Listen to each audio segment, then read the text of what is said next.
Hola, mi amigo querido, qué alegría que tenemos nuevamente la oportunidad de estudiar la palabra de Dios. Hay mucha gente que pasa por momentos difíciles, por tribulaciones, por dificultades terribles. El que está bien, por la gracia de Dios, no puede entender, por más que quiera colocarse en el lugar de la otra persona, del sufridor, no puede entender, porque cada caso es un caso diferente. Yo quisiera que todos los que me están mirando en este momento estuviesen pasando por los lugares de verdes pastos y aguas tranquilas. Pero sé que muchos también están pasando pues por el valle de la sombra de la muerte. Vale la pena conversar con Dios, orar. El otro día alguien me preguntaba, y voy a responder esa pregunta ahora. Pastor, Dios sabe todo, Él conoce todo. Claro, Él es omnisapiente. Entonces Él sabe todo lo que me sucede. Claro que sí. Entonces, ¿para qué necesito orar? Si Él ya sabe lo que necesito. Esta es una pregunta interesante. Y te voy a decir algo que te puede sorprender. El propósito de orar, de la oración, no es informarle a Dios sobre lo que nos está pasando. Él es Dios. Antes que le pidamos cualquier cosa, Él ya sabe. Pero entonces, ¿para qué tenemos que orar? Porque muchas veces nosotros pensamos que cuanto más oramos, entonces Dios no nos va a responder. Y si no oramos mucho, Dios no nos va a responder. Querido, hay que ser lógicos en nuestras actitudes. Dios sabe todo. Y si mañana tienes que pagar un dinero que no tienes, Él sabe. Y si estás con miedo de perder el empleo, Él sabe. Y si te han diagnosticado con un cáncer, Él sabe. Y si tienes a un ser querido en el hospital al borde de la muerte y estás sufriendo por eso, Dios sabe todo. Y entonces, ¿por qué orar? Es que no oramos para informar a Dios, oramos para mantener la comunión con Dios, para conservar la comunión con Dios. Cuando tú te arrodillas en medio del dolor, de las dificultades y oras, clamas a Dios y le dices lo que estás sintiendo, le muestras con tus palabras, expresas lo que va dentro de tu corazón. ¿Qué es lo que pasa? Tú te estás manteniendo en comunión con el Señor Jesucristo. Tú lo sientes cerca de ti. Tú conversas con Él. Y cuando te levantas de tus rodillas o cuando terminas tu oración, te sientes más poderoso. Puede ser que las circunstancias por fuera no han cambiado, continúa todo igual. Pero por dentro tú has cambiado. Y a veces lo que Dios necesita para cambiar las circunstancias adversas de tu vida es a ti mismo, pero curado de la desconfianza, de la duda, del pesimismo, del derrotismo. Entonces, cuando tú oras, te mantienes en comunión con la fuente del poder que es el Señor Jesucristo. Y cuando terminas de orar, pues eres capaz de caminar por encima de las aguas. Eres capaz de abrir el mar rojo. Eres capaz de hacer maravillas en el poder de Dios. Ahora me vas a hacer otra pregunta. ¿Y entonces por qué tengo que orar por otra persona? Porque mi oración, si mi oración sirve para comunicarme con Dios, ¿de qué le sirve a la otra persona que yo ore por él? Porque aquí a la página muchos de ustedes entran colocando sus pedidos de oración. Y yo oro por ustedes. Pero ahora tú dices, pastor, pero usted está diciendo que yo con mi oración no voy a cambiar la opinión de Dios. Yo con mi oración no voy a informarle nada porque Él sabe que la oración me hace bien a mí. Pero ¿y si estoy orando por otra persona, cómo hago? Bueno, eso te voy a responder en la lección de la próxima semana. Ahora vamos a la lección número 4. Para el 27 de abril del año 2024. El título es Defendamos la verdad.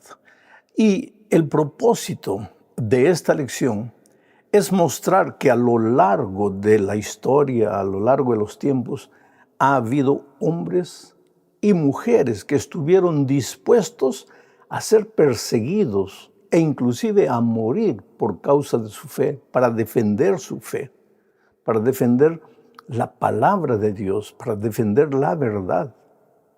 Inclusive el apóstol Juan, cuando escribió el libro de Apocalipsis, dice que estaba desterrado en la isla de Patmos por causa de la palabra de Dios, por su fidelidad a la palabra de Dios y por no renunciar a sus convicciones fundamentadas en la palabra de Dios. Entonces vamos a la primera parte de esta lección bajo el subtítulo de La iglesia perseguida pero triunfante. Muy bien, ya dijimos en las lecciones pasadas algo que tenemos que recordar siempre a lo largo de las 3 lecciones. Dijimos que hay un conflicto entre Cristo y Satanás. Cristo tiene su pueblo, Satanás también tiene sus seguidores. Y lo que más el diablo quiere es destruir a Jesús y al pueblo de Dios.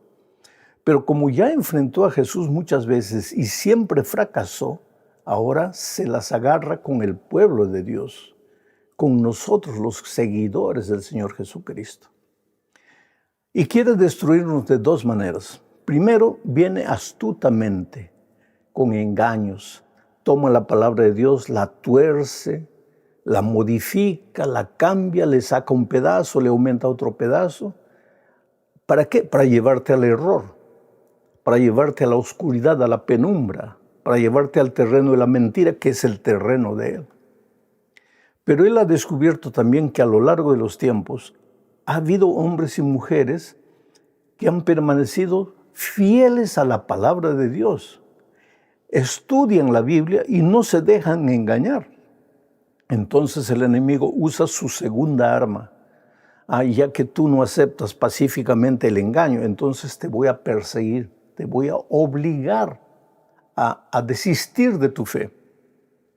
Y entonces ahí entra en acción la persecución religiosa, la persecución por causa de tus convicciones religiosas.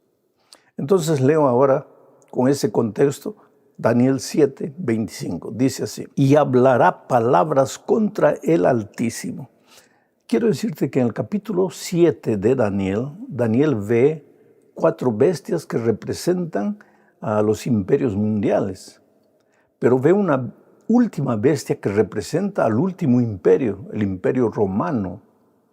Y después esa bestia tiene 10 cuernos y uno de esos cuernos adquiere tinte religioso. El poder romano era apenas un poder político, militar, pero ahora en la figura de ese cuerno adquiere contornos religiosos. Por eso Daniel en su visión dice: y hablará palabras contra el Altísimo, este cuerno, que simboliza un poder religioso, un movimiento religioso, que simboliza una iglesia. Hablará palabras contra el Altísimo. Aquí está en el terreno espiritual, porque se atreve a hablar contra Dios. Sigo leyendo: y a los santos del Altísimo quebrantará. ¿Quiénes son los santos del Altísimo? Los seguidores de Jesús. Y pensará en cambiar los tiempos y la ley. Cuando alguien se atreve a querer cambiar la ley de Dios, está luchando contra el propio Dios, porque el Señor estableció sus instrucciones resumidas en los 10 eternos principios de la ley de Dios. Pero este poder religioso se atreve a cambiar, toma la ley de Dios que está en la palabra de Dios y la cambia, la modifica. Y sigo leyendo: y serán entregados en su mano, los santos, los fieles, serán entregados en su mano hasta tiempo y tiempos y la mitad de un tiempo. Nosotros entendemos que un tiempo es un año, y lo voy a explicar un poco más adelante. Un tiempo es un año. Tiempos, dos años, ya son 3 años. Tiempos, un año más 2 años, 3 años. Y medio tiempo, 6 meses. O sea, aquí, si tú juntas un año más 2 años más medio año, tú tienes 3 años y medio.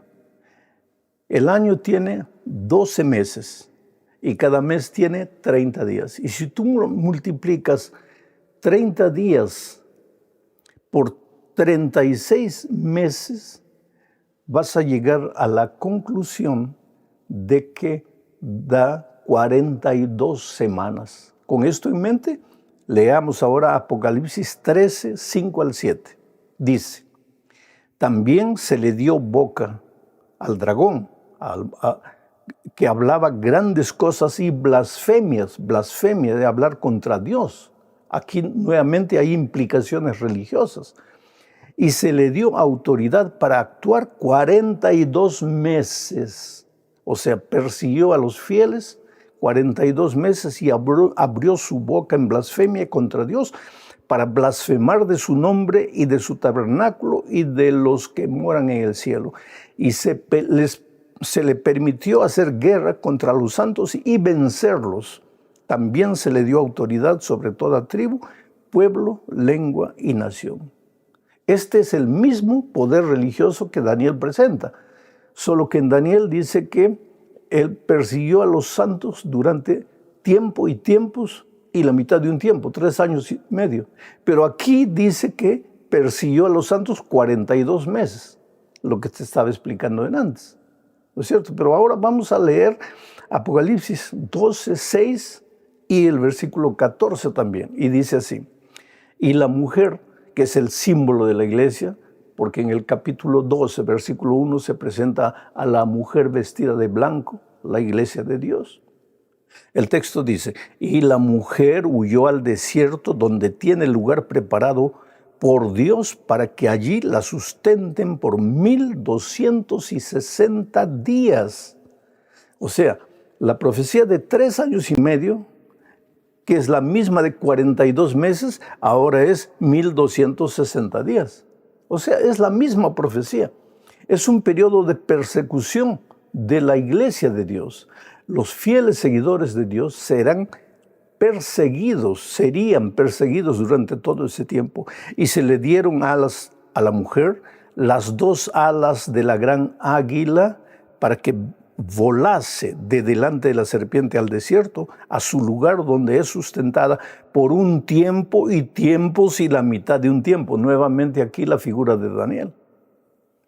Ahora, querido, si tú revisas la historia, vas a ver que la iglesia de Dios, los fieles, obedientes seguidores de las instrucciones de la palabra de Dios, fueron perseguidos del año 538 después de Cristo hasta el año 1798. ¿Por qué estas fechas? El Imperio Romano derrotó a los érgulos, a los vándalos y a los ostrogodos, que eran tribus bárbaras que traían doctrinas extrañas, doctrinas que estaban contra la iglesia cristiana de aquellos días. Y entonces el Imperio Romano adquirió una fuerza terrible. Y comenzaron a perseguir a todos aquellos que no creían en lo que la iglesia decía. Pero había un pequeño grupo que no quería obedecer a la iglesia, sino que quería obedecer la palabra de Dios. Pero desde que Cristo se fue hasta el año 538 habían pasado ya 5 siglos. Y en ese tiempo el paganismo había ido entrando a la iglesia cristiana. Ahora ya no era la iglesia cristiana pura de los tiempos de Jesús o de los tiempos de los apóstoles. Era una iglesia contaminada por falsas doctrinas paganas que no tenían fundamento en la Biblia. Entonces, ya que no tenían fundamento en la Biblia, la propia iglesia dijo, sí, en la Biblia puede no haber fundamento, pero la tradición, ¿y qué es la tradición? Lo que la iglesia decide, la tradición tiene igual valor que la Biblia.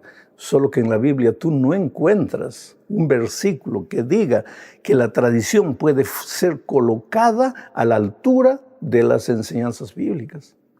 Entonces, comenzó una persecución a todos los que querían ser fieles a la palabra de Dios. Y esa persecución comenzó el año 538 y fue hasta el año 1798 cuando el líder de la iglesia, que se llamaba cristiana, fue preso en la época de la Revolución Francesa, fue preso. Ahora, lo interesante es que la profecía decía que la verdadera iglesia de Dios, simbolizada por la mujer vestida de blanco, sería perseguida. Pero la iglesia cristiana, que se llamaba cristiana, en lugar de ser perseguida, perseguía. Y perseguía a los cristianos que insistían en obedecer la palabra de Dios y únicamente la palabra de Dios. Vamos ahora a la segunda parte de este estudio. La luz vence a las tinieblas. Oh, queridos, los fieles derrotaron al enemigo. ¿De qué manera? Conservando la verdad bíblica y soportando la persecución terrible contra ellos. Ahora leamos lo que dice Judas 1, versículo 3. Dice así: Amados, por la gran solicitud que tenía de escribiros acerca de nuestra común salvación, me ha sido necesario escribiros exhortándoos que contendáis ardientemente por la fe que ha sido una vez dada a los santos. Mira lo que la Biblia decía en el libro de Judas. Decía que el pueblo cristiano debe contender ardientemente por la fe. Ahora, este contender ardientemente por la fe no quiere decir tomar armas y luchar. Nada justifica guerra. Guerra religiosa no puede existir, pero no guerra del pueblo cristiano. El pueblo cristiano no puede usar armas para perseguir al que no cree como él o para defender su fe. Estando siendo perseguido, podría tomarse en armas y decir, ¿qué cosa? Estoy defendiéndome. No, pero en la Biblia no encontramos apoyo para que el pueblo de Dios tome armas y persiga o participe de una guerra. Entonces, ¿por qué dice aquí Judas que debemos contender? Porque esa palabra contender nos da la idea de lucha, de guerra. Es que esa palabra contender en el original griego es el verbo epagonisestai, que podría ser traducido que os esforcéis en perseverar en la fe. Esforzaos para no ceder a la presión, a la persecución. Que no tengáis miedo. Tenéis que ser firmes hasta el final. Hay una Biblia llamada la Biblia del Jubileo que traduce este versículo así: para que os esforcéis a perseverar en la fe. Bueno, vamos a la tercera parte. Antes de eso quiero decir, ¿y cómo es que el enemigo luchaba?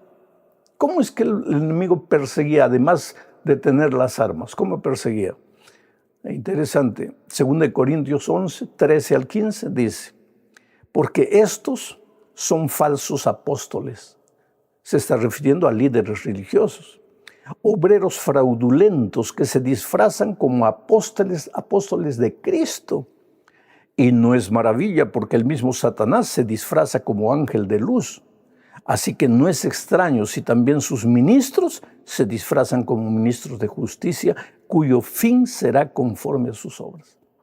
¿Cómo ataca el enemigo a la iglesia? Con la persecución, ya que el engaño no le dio resultado. Pero los líderes de esta iglesia, que se llama cristiana y que persigue a los obedientes de la palabra de Dios, dice que son ministros disfrazados. Es decir, ministros que enseñan no lo que la palabra de Dios dice, sino lo que la tradición dice. En realidad enseñan un evangelio contaminado. Vamos a la tercera parte del estudio. Valor para permanecer firmes. Y aquí vamos a estudiar el ejemplo que los valdenses, un pueblo fiel, nos dejó. Ese pueblo, los valdenses, nos dejaron un ejemplo extraordinario de fe. Mira lo que dice Efesios 6, 10 al 12. Por lo demás, hermanos míos, fortaleceos en el Señor y en el poder de su fuerza. Vestíos de toda la armadura de Dios para que podáis estar firmes contra las acechanzas del diablo, porque no tenemos lucha contra sangre y carne, sino contra principados, contra potestades, contra los gobernadores de las tinieblas de este siglo, contra huestes espirituales de maldad en las regiones celestes. O sea, nuestra guerra no es de cañones, de armas, es una guerra espiritual. No peleamos contra carne y sangre, peleamos contra fuerzas espirituales. Solo que esas fuerzas espirituales vienen a través del engaño, de la doctrina falsa, de la doctrina que no tiene fundamento en la palabra de Dios. Y cuando hay un pueblo fiel, entonces, a pesar del engaño, entonces viene la fuerza, la persecución. Y durante la Edad Media los valdenses se escondían en las cuevas para transcribir la palabra de Dios en las manos, a mano, transcribían la palabra de Dios, no había imprenta, a mano. Y entonces, ¿qué pasa? Ellos se esparcían por la ciudad como vendedores ambulantes de utensilios de casa, de cualquier cosa así, pero de paso vendían escondidos la palabra de Dios. ¿Por qué escondidos? Porque si alguien descubriese que estaban vendiendo la Biblia, eran perseguidos, declarados herejes. Eran quemados en la plaza pública. Era terrible. La Biblia prácticamente había desaparecido, estaba escondida. La iglesia que dominaba el mundo de aquellos días tenía el argumento de que no todos pueden entender la Biblia, que solo la iglesia puede entender la Biblia. Entonces, bajo ese pretexto de que solo la iglesia puede entender la Biblia, mezclaba las enseñanzas bíblicas con la tradición. ¿Y por qué la tradición? Porque la iglesia lo ha dicho. Quiere decir, ¿en qué parte de la Biblia tú encuentras que cuando la iglesia dice una cosa, la dice contra las enseñanzas bíblicas? No puede ser. Pero esa era la realidad. Entonces, como resultado de todo eso, comenzó la Reforma. La Reforma fue un movimiento de regreso a la palabra de Dios. Salmos 119, versos 140, 161, 162, dice lo siguiente, mira, sumamente pura es tu palabra y la ama tu siervo. Príncipes me han perseguido sin causa, pero mi corazón tuvo temor de tus palabras. Me regocijo en tu palabra como el que halla muchos despojos. Y Jeremías decía la misma cosa de otra manera.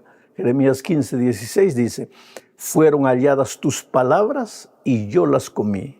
Y tu palabra me fue por gozo, por alegría en mi corazón, porque tu nombre se invocó sobre mí, oh Jehová, Dios de los ejércitos. Oh querido, el verdadero pueblo de Dios es un pueblo bíblico. Es un pueblo que no está dispuesto a obedecer tradiciones humanas, sino únicamente la palabra de Dios. Y en los principios del año 1500 apareció John Wycliffe. Y él fue quemado vivo. Quiere decir, era para quemarlo vivo. Pero en realidad sus ejecutores lo ahorcaron mientras lo estaban amarrando a la hoguera. Y gracias a Dios, cuando él murió, cuando él fue quemado, ya no sentía porque estaba completamente inconsciente. Pero así fueron perseguidos los que defendían la palabra de Dios.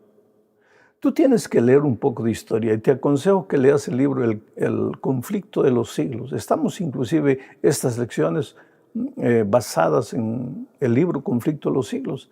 Hay capítulos enteros hablando de los reformadores, del sufrimiento, del dolor de esos hombres. John Wycliffe tradujo la Biblia del latín para el inglés. ¿Para qué? Para que los ingleses pudiesen tener acceso a la palabra de Dios. En medio de eso todo, esos hombres sufrían animados por la esperanza. Juan Hus, Jerónimo, Tyndale, etc. Mira lo que dice Juan 14, 8 y 19. No os dejaré huérfanos, vendré a vosotros. Todavía un poco y el mundo no me verá más. Pero vosotros me veréis, porque yo vivo, vosotros también viviréis. Esa era la promesa de Dios para esos reformadores, y lo es hoy para nosotros. Tal vez hoy día nosotros no somos perseguidos, no somos ahorcados, no somos quemados vivos por nuestra obediencia a la palabra de Dios. Nunca en la historia de este mundo se ha disfrutado de tanta libertad. Hoy tenemos libertad, pero los pioneros, los reformadores, que no quisieron atacar a la Iglesia Católica, quisieron atacar las enseñanzas que no eran bíblicas. Pero como las enseñanzas bíblicas no eran aceptadas, pues esos hombres fueron expulsados y muchos de ellos condenados a muerte. Juan Hus, por ejemplo, languideció en una celda de prisión en pleno invierno, pegó una pulmonía, tosía, y en medio de su dolor escribió a un amigo lo siguiente, una carta linda. Voy a leer la carta y va a aparecer ahí en la tela. Miren, la carta decía: escribo esta carta en la cárcel y con la mano encadenada, a la espera de que mañana se cumpla mi sentencia de muerte. En el día en que por la gracia del Señor nos encontremos otra vez, gozando de la paz deliciosa de la vida futura, sabrás cuán misericordioso ha sido Dios conmigo y cuán admirablemente me ha sostenido en medio de mis tentaciones y pruebas. Qué hombre tremendo, ¿no? Estaba muriendo, enfermo, y le dice a su amigo: el día que nos encontremos tú verás cuán misericordioso ha sido Dios conmigo. En la prisión, muriendo, cuán misericordioso ha sido Dios conmigo. Oh, querido, seguir a Jesús no es fácil. Por eso Jesús dijo: toma tu cruz y ven en pos de mí. El mundo muchas veces te va a rechazar. Tus parientes se van a reír de ti, se van a burlar de ti. Muchas veces vas a sufrir profesionalmente por causa de tu fe, de tus principios. Pero si Dios estuvo con estos hombres, ¿por qué no estaría contigo hoy? No tengas miedo. Entrégale tu corazón a Jesús y Él nunca se apartará de ti. Un abrazo, que Dios te bendiga.